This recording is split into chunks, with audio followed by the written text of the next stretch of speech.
design itself, the acanthus leaf, goes back right to the Greeks, about 400 BC.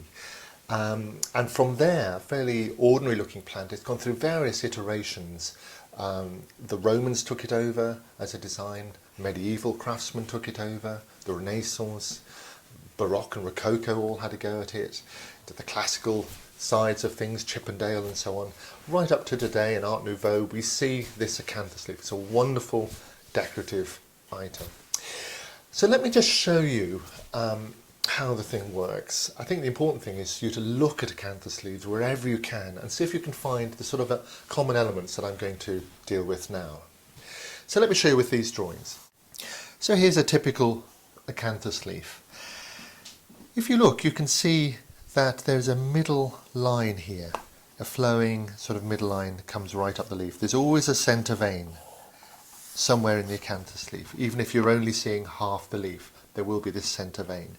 Then everything else, all these other leaves, come off as if it's flowing. There's no hard angles like this on an acanthus leaf. Everything's flowing off. So this midline here comes off like this. This one comes off the vein like this.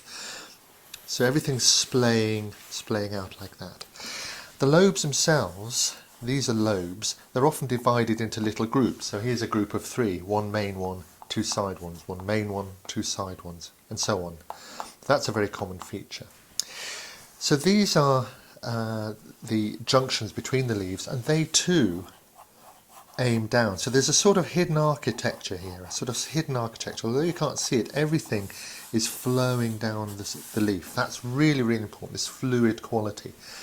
An end like this, a volute, I've put that there because you need some way to stop this leaf. Normally that will be joined into something else, but a volute is a very common way of ending.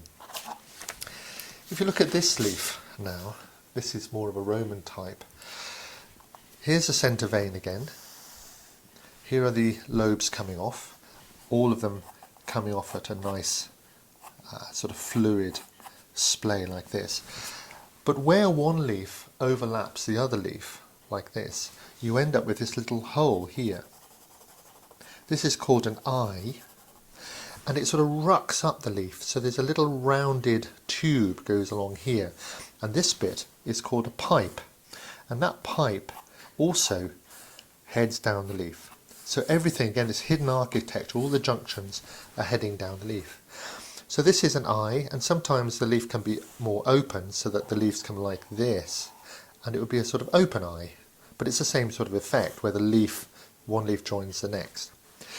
So finally, if we look at this drawing here, this is again an acanthus leaf. Here's the centre vein coming over here, and we're coming down this way.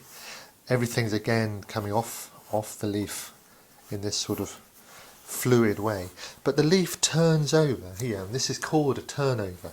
So the leaf is going down underneath this edge here, and it comes up on the other side. So the centre vein on this surface is coming around here, but actually appears around the back. So this is the back of this leaf, and the centre vein is now underneath, and we're looking at the other side. So this is a turnover, very common. So they're just a few features of the acanthus leaf. So the best thing to do is to carve one and have a look at how it works in practice.